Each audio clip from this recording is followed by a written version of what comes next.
Remember it. The last head is what? Income from other sources. आपने income from salary देखा, income from house property देखा, profits and gains from business और profession देखा, capital gains देखा. अब आपका जो लास्ट हेड है that is what? Income from other sources. Okay बेटा, very good Trupti, right. So income from other sources.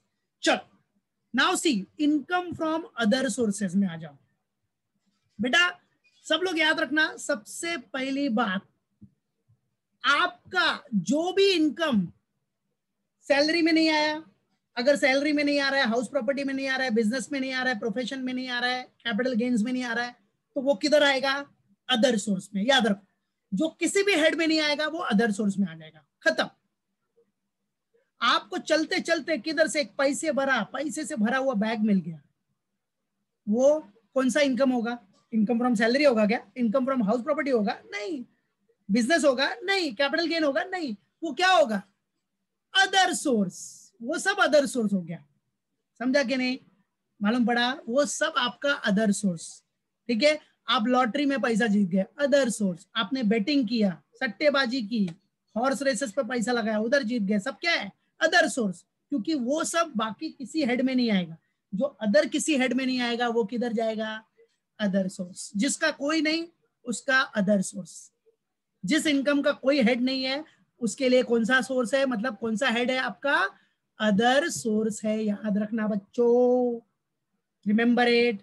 चलो, तो अदर सोर्स में बेसिस ऑफ चार्ज जनरल क्या है बेटा? सेक्शन क्या है इसका? सेक्शन याद रखना, सेक्शन 56 सबसेक्शन 1. क्या बेटा? सेक्शन 56 सबसेक्शन 1 क्या बोल रहा है बेटा? Income of every kind. कोई भी इनकम हो जो अदर किसी भी हेड में ना आए. जो आपका अदर हेड्स है, जो इनकम फ्रॉम सैलरी में नहीं आएगा, इनकम फ्रॉम हाउस प्रॉपर्टी में नहीं आएगा, profit and gains from business और प्रोफेशन में नहीं आएगा, बराबर, कैपिटल गेन्स में नहीं आएगा, तो वो किधर जाएगा? इनकम फ्रॉम अदर सोर्स में आएगा. That's it. तो इसलिए बोल रहा है if it is not chargeable to income tax under any other head, तो वो किस में आ जाएगा आपका? इनकम फ्रॉम अदर सोर्स, जिसको शॉर्टकट में हम लोग बोलेंगे इफोस. क्या बोलेंगे? इफोस. ठीक है, मालूम पड़ा? यस, याद रखने का, जो किसी भी हेड में नहीं आएगा वो कौन से हेड में आएगा? Income from other source. ठीक है. हाँ, एग्जेम्प्ट इनकम को छोड़ के. एग्जेम्प्ट इनकम तो वैसे भी एग्जेम्प्ट है, उसके ऊपर टैक्स लगता नहीं है, तो एग्जेम्प्ट इनकम बताऊंगा मैं आगे. ठीक है. So everyone have to remember it. समझ गया? Everyone have to remember it. तो ये पहला स्लाइड हमने देखा, बराबर है. क्या है? Income of every kind. जो किसी हेड में नहीं आएगा वो इनकम फ्रॉम अदर सोर्स में आएगा. That's it. अब देखो स्पेसिफिकली सेक्शन 56 सबसेक्शन 2. क्या बेटा? सेक्शन 56 सबसेक्शन 2 क्या बोलता है?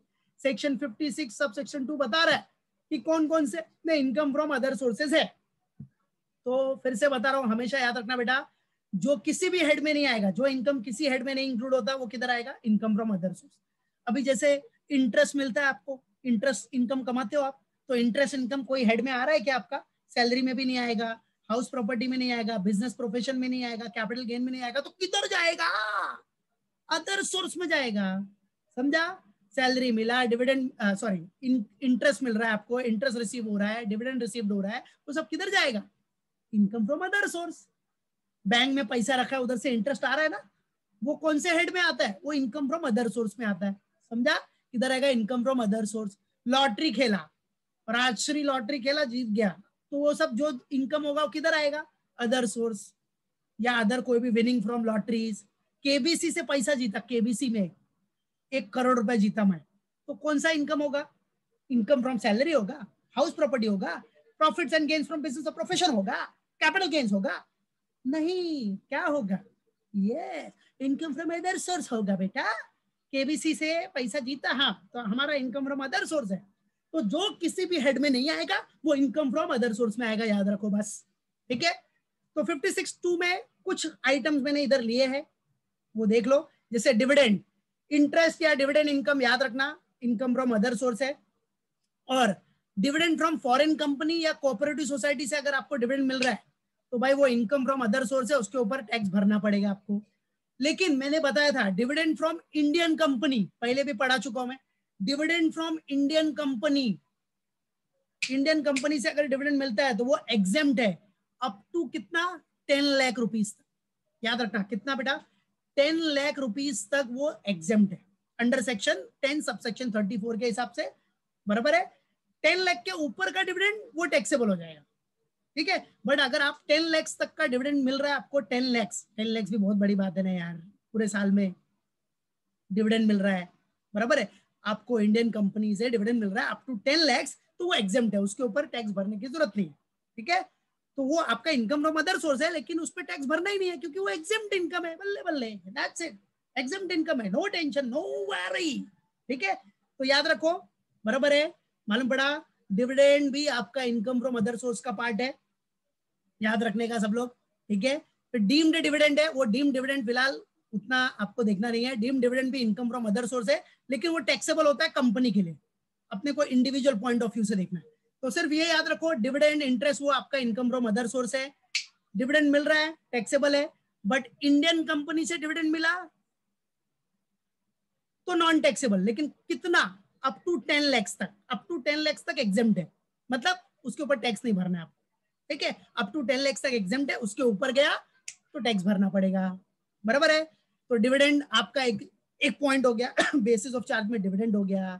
फिर सेकंड क्या है बेटा, और इनकम फ्रॉम अदर सोर्स क्या हो गया, विनिंग फ्रॉम लॉटरी, लॉटरी से आपको पैसा मिला, लॉटरी इनकम, बराबर है। विनिंग फ्रॉम लॉटरी या बेटिंग जो भी है, बराबर है। तो winning from lottery, crossword puzzles, races, horse races, card games, bettings, gambling, ये सब करके जो पैसा कमाते हो वो सब किधर जाएगा, उसके लिए कोई हेड है क्या अपने पास, नहीं है। तो जिसका कोई नहीं उसका गावस्कर सर, नहीं, इनकम फ्रॉम अदर सोर्स, जिसका कोई हेड नहीं होगा उसके लिए इनकम फ्रॉम अदर सोर्स है, याद रखना, ठीक है। तो विनिंग फ्रॉम लॉटरीज ये सब।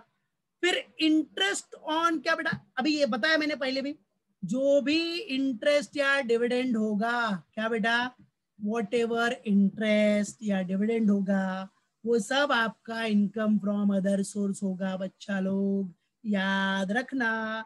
Interest receive, dividend receive, income from other source है, समझा कि नहीं। तो याद रखने का सबको, ये पॉइंट सबके माइंड में फिक्स होना चाहिए। क्या बेटा, interest on security, interest, dividend, ये सब क्या बेटा आपका इनकम फ्रॉम अदर सोर्स है। अब देखो, इनकम फ्रॉम मशीनरी, प्लांट और furniture belonging to the assessee let on higher.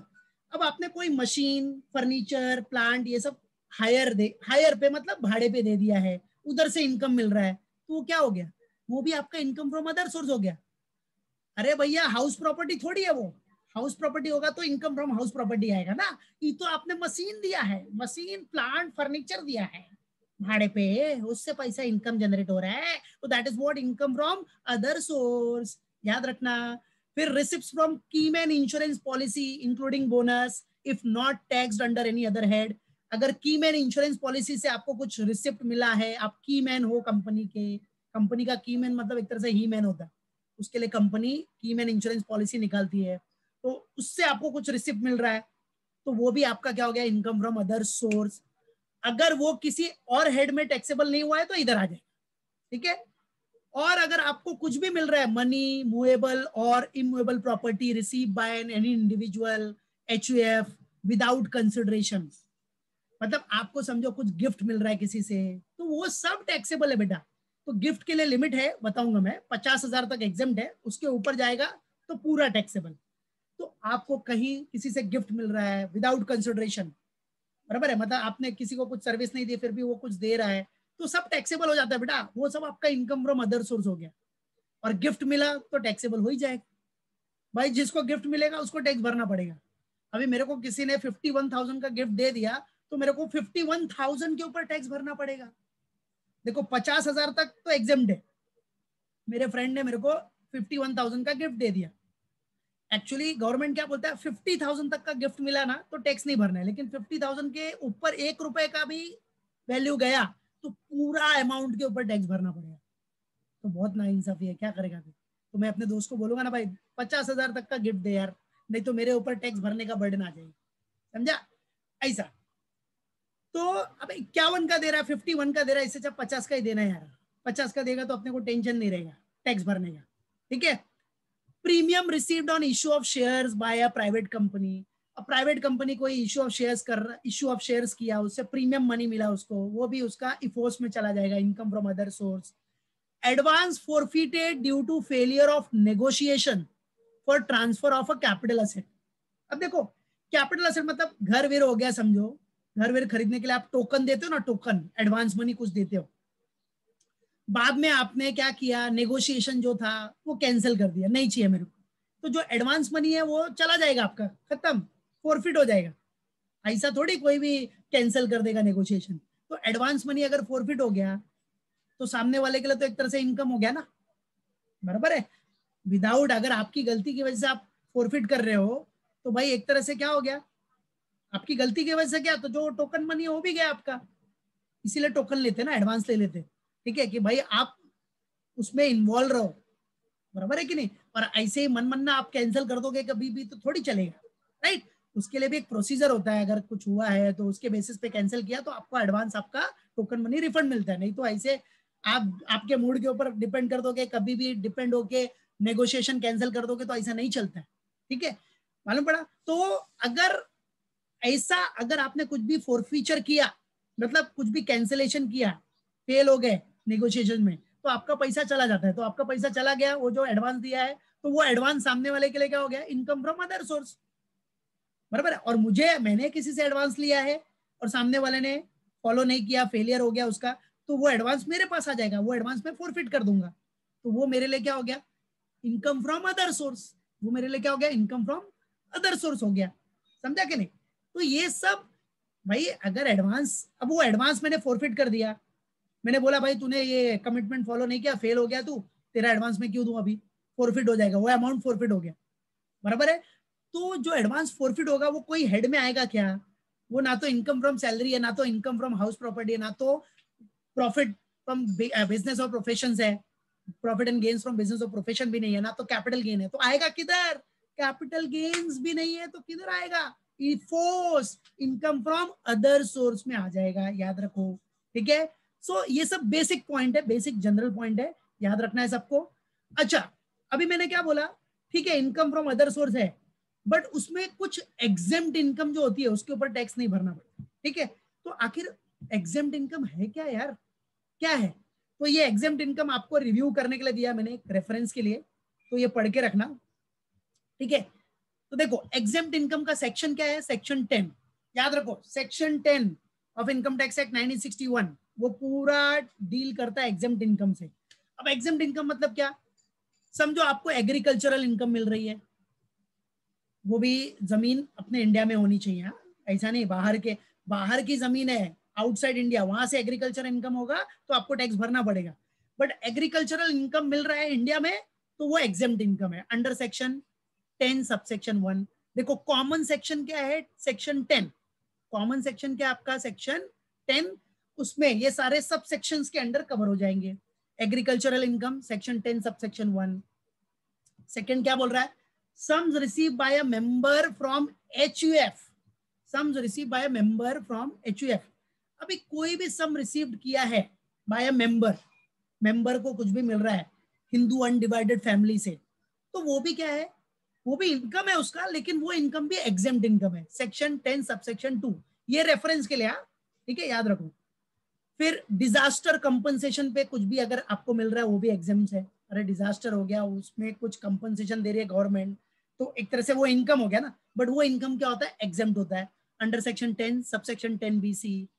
LIC से कोई भी रिसिप्ट मिला आपको, LIC से, लाइफ इंश्योरेंस कॉर्पोरेशन से, तो वो भी एग्जाम्प्ट है, अंडर सेक्शन 10 सबसेक्शन 10D।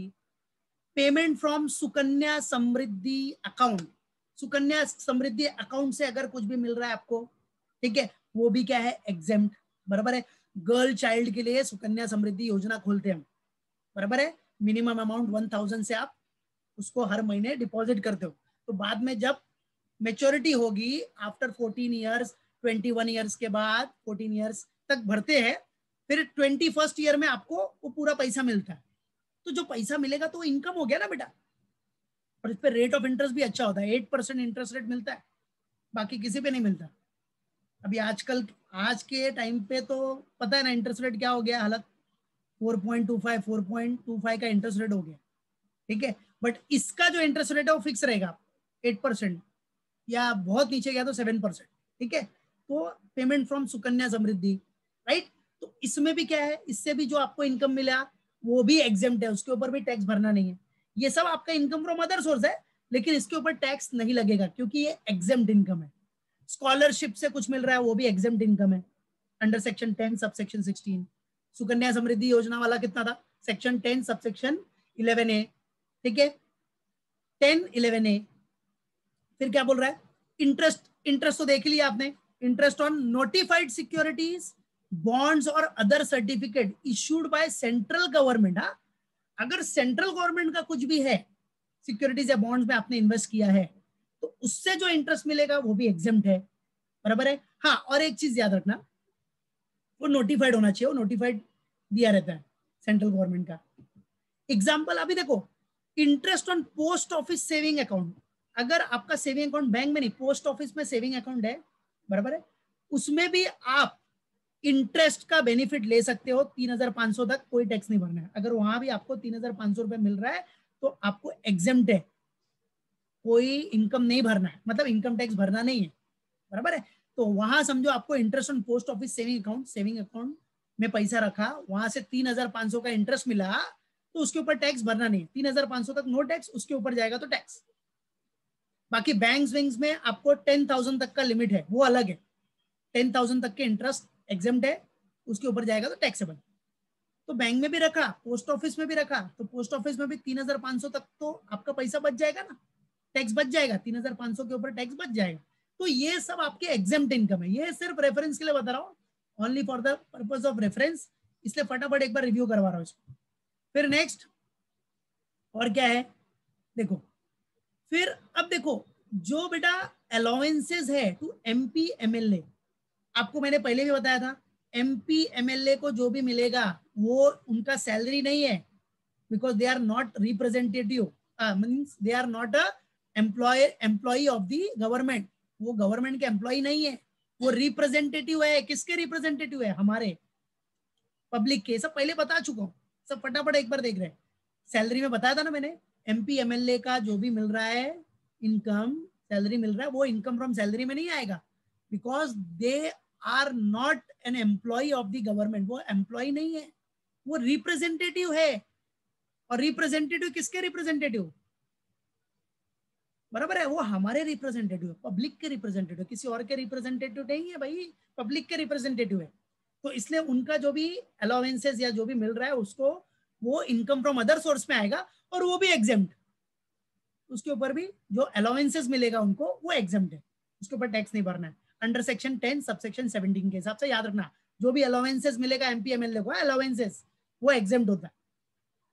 हाँ, और फिर गवर्नमेंट से कुछ आपको अवार्ड्स मिला या रिवॉर्ड्स मिला, वो भी एग्जेम्प्ट है, क्योंकि वो भी इनकम फ्रॉम अदर सोर्स है, but income from other source में भी उसके ऊपर आपको टैक्स भरना नहीं है अंडर सेक्शन 10 सबसेक्शन 17A। फिर pension receive by a recipient of gallantry awards, वीरता पुरस्कार बोलते हैं ना, वीरता पुरस्कार, ठीक है। तो ये नॉर्मली अपने जो डिफेंस में होते हैं, अदर्स में भी जो होते हैं जिन्होंने अच्छा ऐसा काम किया है उनको भी मिलता है। नॉर्मली ये अपने डिफेंस सेक्टर के लिए आर्मी, नेवी, एयरफोर्स, तो उसमें जिन्होंने भी गैलेंट्री अवार्ड जो मिल रहा है उनको, उसके बेसिस पे भी जो पेंशन मिलता है, तो समझो मुझे मिला, ठीक है, मेरे फादर आर्मी में थे तो मुझे मिल रहा है अगर पेंशन, तो वो भी मेरा इनकम फ्रॉम अदर सोर्स है, बट वो भी एग्जेम्प्ट है। तो गैलेंट्री अवार्ड से रिलेटेड जो भी रहेगा वो एग्जेम्प्ट है। Pension to family members of armed forces, वो भी एग्जेम्प्ट है। Armed forces, army, navy, air force, ठीक है, वहां उनके फैमिली मेंबर को जो पेंशन मिल रहा है, बराबर है, तो वो भी क्या होता है, एग्जेम्प्ट, उसके ऊपर भी टैक्स नहीं लगता, वो भी इनकम फ्रॉम अदर सोर्स है लेकिन एग्जेम्प्ट है। डिविडेंड फ्रॉम इंडियन कंपनी आप देख ही चुके हो, 10 लाख तक एग्जेम्प्ट है, उसके ऊपर टैक्सेबल हो जाएगा, बराबर है। और income from units, specified undertakings अगर रहेगा, जैसे यूटीआई, यूटीआई में आपने जो भी इन्वेस्टमेंट किया है, म्यूचुअल फंड में इन्वेस्टमेंट किया है, वहां से जो इनकम मिल रहा है उस पर भी आपको एग्जेम्पशन मिलेगा अंडर सेक्शन 1035 के हिसाब से। तो ये सब एक एग्जेम्प्ट इनकम का क्विक रिव्यू था, याद रखो ये सब एग्जेम्प्ट इनकम में आते हैं, राइट। तो अब हम लोग देखते हैं हमारा मेन जो था इनकम फ्रॉम अदर सोर्स, और सारे इनकम फ्रॉम अदर सोर्स ही आपके, बट इसमें ये सारे इनकम क्या है, एग्जेम्प्ट होते हैं, करेक्ट है, एग्जेम्प्ट इनकम।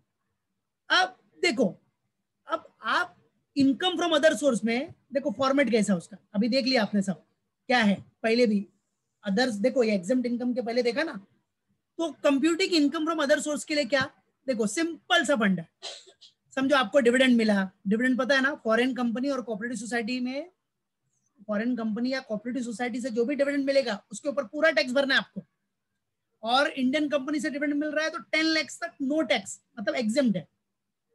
तो समझो डिविडेंड मिला है आपको फॉरेन कंपनी या कोऑपरेटिव सोसाइटी से मिला 1 लाख का डिविडेंड, और उस डिविडेंड कमाने के लिए अगर आपने कुछ इंटरेस्ट लिया होगा, कुछ मतलब लोन लिया होगा, लोन के ऊपर इंटरेस्ट भरा होगा, इंटरेस्ट नहीं लोन, ठीक है, लोन लिया है तो लोन के ऊपर आपने कुछ इंटरेस्ट भरा, कुछ रियलाइजेशन चार्जेस लगा, तो वो सब क्या हो जाएगा, वो सब आपको माइनस कर देंगे, मतलब उसका आपको डिडक्शन मिल जाएगा, तो वो आप माइनस कर सकते हो। तो समझो 1 लाख है और वो कमाने के लिए मुझे इंटरेस्ट ऑन लोन या रियलाइजेशन चार्जेस मेरा कितना गया है 10,000, तो 10,000 माइनस कर दो, तो 90,000 का टैक्स, 90,000 के ऊपर आपको टैक्स भरना पड़ेगा, कितने के ऊपर 90,000 के ऊपर आपको टैक्स भरना पड़ेगा, ठीक है। ऐसे विनिंग फ्रॉम लॉटरी, लॉटरी से, हॉर्स रेसेस, बेटिंग, गैम्बलिंग, ये सब करके जो भी इनकम मिल रहा है उसके ऊपर भी टैक्स भरना है आपको, वो भी इनकम फ्रॉम अदर सोर्स है। फिर ये याद रखो employee contribution to PF included in the income of the employer. बेटा जो employee contribution to PF, employee contribution, अब ये एम्प्लॉयर क्या करता है, एम्प्लॉय का भी कॉन्ट्रीब्यूशन काट लेता है, आपको पता रहता है कि भाई मेरा कॉन्ट्रीब्यूशन जा रहा है पीएफ में, बट वो डिपॉजिट कौन करता है, एम्प्लॉयर, उसने डिडक्ट कर लिया आपके सैलरी से एम्प्लॉय का कॉन्ट्रीब्यूशन और खुद का भी कॉन्ट्रीब्यूशन देता है, एम्प्लॉयर कॉन्ट्रीब्यूशन भी देता है, तो फिलहाल इधर किसकी बात हो रही है, एम्प्लॉय कॉन्ट्रीब्यूशन की। तो एम्प्लॉय कॉन्ट्रीब्यूशन याद रखना वो एम्प्लॉयर का इनकम हो गया, कब तक इनकम रहेगा, जब तक वो गवर्नमेंट को डिपॉजिट नहीं करता या पीएफ अकाउंट में वो पेड नहीं करता, क्रेडिट नहीं करता, अगर उसने अपने पास रखा है तो वो उसका इनकम होगा, लेकिन अगर उसने पेड कर दिया पीएफ अकाउंट में या क्रेडिट कर दिया है उस अकाउंट में, पीएफ अकाउंट में, तो वो माइनस कर सकता है। समझो एम्प्लॉय का कॉन्ट्रीब्यूशन कितना 1 लाख है, बराबर है, और उसने अभी तक पेड या क्रेडिट नहीं किया तो पूरा 1 लाख के ऊपर टैक्स भरना पड़ेगा, वो उसका इनकम फ्रॉम अदर सोर्स हो गया। लेकिन अब उसने 1 लाख में से पूरा 1 लाख पेड या क्रेडिट कर दिया तो क्या हो जाएगा, नील, तो मतलब अब उसको टैक्स नहीं भरना है, क्योंकि बोलेगा ना भाई एम्प्लॉय कॉन्ट्रीब्यूशन है, मैंने पेड कर दिया, क्रेडिट कर दिया, खत्म, फिनिश। इंटरेस्ट ऑन सिक्योरिटी तो आप पहले भी देख चुके हो, इंटरेस्ट ऑन सिक्योरिटी क्या है, इनकम फ्रॉम अदर सोर्स है। अब इसमें भी सेम, इंटरेस्ट कमाने के लिए आपने कुछ इंटरेस्ट भरा होगा, जैसे लोन लिया है तो उसके ऊपर इंटरेस्ट आ रहा है तो माइनस कर सकते हो आप, कुछ रियलाइजेशन चार्जेस है तो माइनस कर सकते हो, और जो एग्जेम्प्ट इनकम है, मतलब जो सर्टिफाइड बॉन्ड्स में, सेंट्रल गवर्नमेंट के सर्टिफाइड बॉन्ड्स का जो इंटरेस्ट मिलेगा वो तो एग्जेम्प्ट ही होता है, तो वो भी माइनस हो जाएगा। तो समझो आपको इंटरेस्ट का इनकम कितना मिला है 50,000, उसमें से सेंट्रल गवर्नमेंट का सर्टिफाइड बॉन्ड का इंटरेस्ट है समझो 10,000, तो माइनस कर दो, तो उसके ऊपर टैक्स नहीं भरना है। और इंटरेस्ट ऑन लोन या रियलाइजेशन चार्जेस आपको उस पर गया है समझो 10,000 और, तो वो भी माइनस कर दो। तो अब 50 नहीं, 50 माइनस 10 माइनस 10 मतलब 30,000 के ऊपर आपको टैक्स भरना पड़ेगा। तो हो गया ना, डिडक्शन मिल गया ना एक तरह से आपको, माइनस हो गया तो आपका उतना टैक्स तो बच रहा है, ठीक है। तो याद रखो इनकम में से माइनस हो रहा है मतलब उतना टैक्स आपका सेव होगा, याद रखना। फिर देखो ये पहले पढ़ा ना आपने, अभी पढ़ा ना बेटा, पहले पढ़ा आपने, ठीक है, इसलिए रिव्यू कर रहे हो फटाफट। देखो फिर इनकम फ्रॉम मशीनरी, प्लांट और furniture belonging to the assessee let on hire. अब असेसी ने मशीन या प्लांट या फर्नीचर हायर पे दिया, भाड़े पे दिया है, उससे उसको भाड़ा मिल रहा है, हायर रेंट मिल रहा है, हायर चार्जेस मिल रहा है, जो भी मिल रहा है, ठीक है, पैसा तो मिल रहा है ना, तो वो उसके इनकम फ्रॉम अदर सोर्स हो गई। अरे हाउस थोड़ी दिया है, हाउस दिया रहेगा तो इनकम फ्रॉम हाउस प्रॉपर्टी में आएगा ना, ये मशीन प्लांट और फर्नीचर ये टाइप का दिया उसने लेट ऑन हायर, तो वो इसका इनकम फ्रॉम अदर सोर्स हो गया। अब उसमें भी अगर समझो मशीन का रिपेयर्स या मशीन प्लांट या फर्नीचर का रिपेयर्स, इंश्योरेंस या डेप्रिसिएशन है तो वो माइनस कर सकता है, माइनस करके उसका टैक्स बच जाएगा, समझा कि नहीं। अभी जैसे लेट ऑन हायर कितना है, समझो लेट ऑन हायर कितना है 1 लाख, कितना है बेटा 1 लाख है। अब 1 लाख में से समझो पूरा रिपेयर्स, मेंटेनेंस, ये सब पूरा माइनस करने के बाद समझो कितना 30,000, 30,000 माइनस कर दिया, रिपेयर्स का, इंश्योरेंस का, डेप्रिसिएशन का, तो माइनस कर दिया, तो जो आपको इनकम मिलेगी that will be what taxable. तो 30,000 माइनस किया तो अब 70,000 के ऊपर आपको टैक्स भरना है। नहीं तो पहले क्या होता, पूरा 1 लाख के ऊपर टैक्स भरना पड़ता ना। तो आपको गवर्नमेंट ने बोला है भाई उसके ऊपर जो भी मशीन प्लांट या फर्नीचर के ऊपर जो आप रिपेयर्स मेंटेनेंस या इंश्योरेंस जो आपने भरा, डेप्रिशिएशन हुआ, वो सब आप दिखा सकते हो, वो माइनस कर सकते हो। समझा? वो क्या कर सकते हो आप, माइनस कर सकते हो, याद रखना। ठीक है, ये हो गया।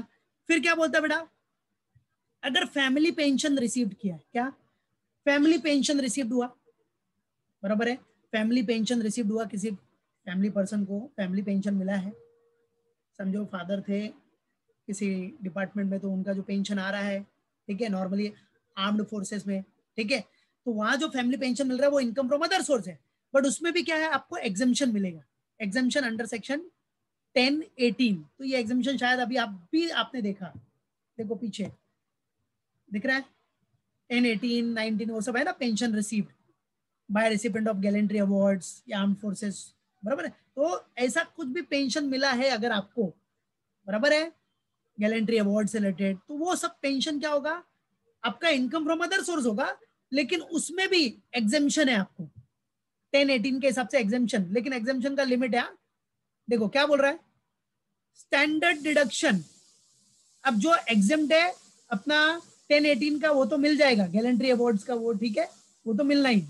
फिर और भी आपको क्या एग्जेम्पशन है, स्टैंडर्ड डिडक्शन मिलेगा आपको लोअर ऑफ 1/3 ऑफ पेंशन और 15,000।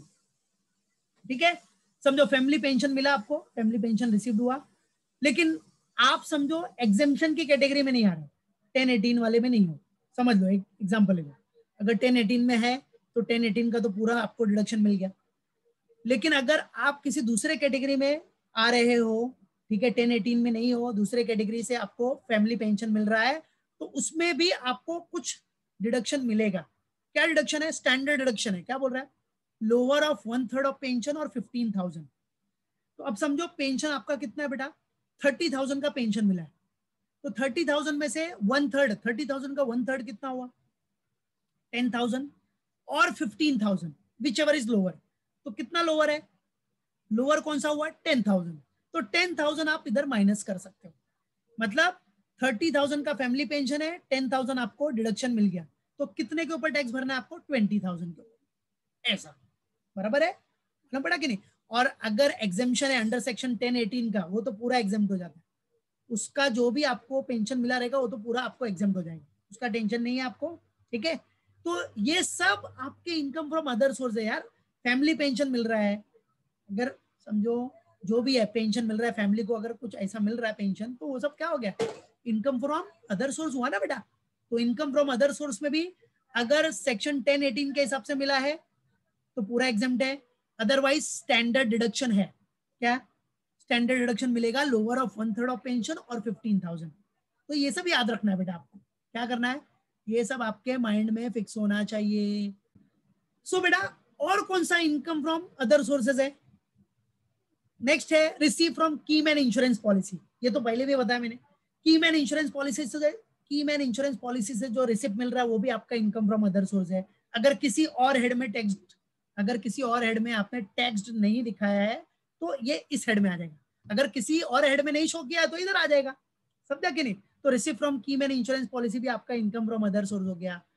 अब अगर आपने गिफ्ट रिसीव किया है 50,000 के ऊपर का from non relatives, non relative से अगर गिफ्ट मिला है, मतलब दोस्तों से यारों से जो भी आपको गिफ्ट मिला है 50,000 के ऊपर का, तो वो भी इनकम फ्रॉम अदर सोर्स हो जाएगा, उसके ऊपर भी टैक्स भरना पड़ेगा, समझा। नॉन रिलेटिव, हाँ रिलेटिव से मिलेगा ना, रिलेटिव से गिफ्ट, जो फादर मदर भाई बहन ये सब से गिफ्ट मिल रहा है ना आपको, पति पत्नी, उनसे गिफ्ट मिलेगा तो वो एग्जेम्प्ट है, उसका कितना भी अमाउंट रहने दो, उसका लाख रुपए रहने दो, 10 लाख रुपए रहने दो, करोड़ों रहने दो, उनका एग्जेम्प्ट है, जो हमारे क्लोज रिलेटिव्स है। बट नॉन रिलेटिव से अगर आपको गिफ्ट मिला, क्या नॉन रिलेटिव से गिफ्ट मिलेगा तो 50,000 तक तो एग्जेम्प्ट है, बट 50,000 के ऊपर गया तो टैक्सेबल, 50,000 के ऊपर गया तो इनकम फ्रॉम अदर सोर्स हो जाएगा और उसके ऊपर आपको टैक्स भरना पड़ेगा, याद रखना। फिर क्या बोल रहा है नेक्स्ट, आ जाओ, ये तो ये भी पढ़ा पीछे, premium received on issue of shares by private company. Private company ने शेयर इशू किया है, प्रीमियम अमाउंट लिया, ज्यादा अमाउंट लिया, प्रीमियम अमाउंट लिया है, तो वो भी इनकम फ्रॉम अदर सोर्स हो गया। फिर क्या बोल रहा है, इंटरेस्ट ऑन कंपनसेशन, बराबर है, आपको कुछ कंपनसेशन मिल रही है, बराबर है, तो उस कंपनसेशन पे जो भी इंटरेस्ट है, अगर लेट कंपनसेशन दिया है तो इंटरेस्ट भी मिल रहा है आपको, तो इंटरेस्ट ऑन कंपनसेशन, बराबर है, वो भी आपका इनकम फ्रॉम अदर सोर्स है। इंटरेस्ट का कमाई तो हो रहा है ना आपको, इंटरेस्ट ऑन कंपनसेशन पे, इंटरेस्ट जो कंपनसेशन है उस पे इंटरेस्ट तो मिल रहा है, ठीक है, तो वो भी आपका इनकम फ्रॉम अदर सोर्स है। अब उसमें से क्या कर सकते हो, 50% गवर्नमेंट बोलता है कि 50% ऑफ सच इंटरेस्ट आप माइनस कर सकते हो। जैसे कंपनसेशन पे आपको इंटरेस्ट कितना मिला, समझो 10 लाख 5 लाख का इंटरेस्ट मिला, कितना 5 लाख, बराबर है, 5 लाख का इंटरेस्ट मिला, चलो 5 लाख ज्यादा हो गया, ठीक है, 1 लाख का इंटरेस्ट मिल रहा है आपको, 50%, अभी अगर ये 50% माइनस नहीं करने को बोला होता, रूल में नहीं होता, तो आपको पूरा 1 लाख के ऊपर टैक्स भरना पड़ता, बट 50% ऑफ सच इंटरेस्ट आप डिडक्ट कर सकते हो। तो 50% मतलब कितना, 50,000 डिडक्ट कर लो, तो सिर्फ 50,000 के ऊपर आपको टैक्स भरना पड़ेगा। तो बेटा याद रखो, जहां भी आपको लेस दिखा, इनकम में से माइनस दिखा, तो समझो वहां आपका टैक्स बचेगा, टैक्स बच जाएगा वहां, याद रखो। फिर advance forfeited due to failure of negotiation for transfer of capital asset, अभी देखा हमने, बराबर है, जो एडवांस आपने फॉरफिट कर दिया है वो भी आपका इनकम फ्रॉम अदर सोर्स हो जाएगा। किसी का एडवांस आपने फॉरफिट कर दिया, अपने पास रख लिया, तो वो आपका इनकम फ्रॉम अदर सोर्स है, उसके ऊपर भी आपको टैक्स भरना पड़ेगा, बराबर है। और फिर एक और पॉइंट देख लो, क्या है बेटा, रिकवरी अगेंस्ट अर्लियर डिडक्शंस। बेटा अगर आपको कुछ रिकवरी हो रही है, बराबर है, समझो आप बिजनेस कर रहे हो, आपने सोचा कि भाई बैड डेट्स हो गया था मेरा, हमारे डेटर ने पैसा नहीं दिया, हमने उसको बैड डेट्स अज्यूम कर लिया।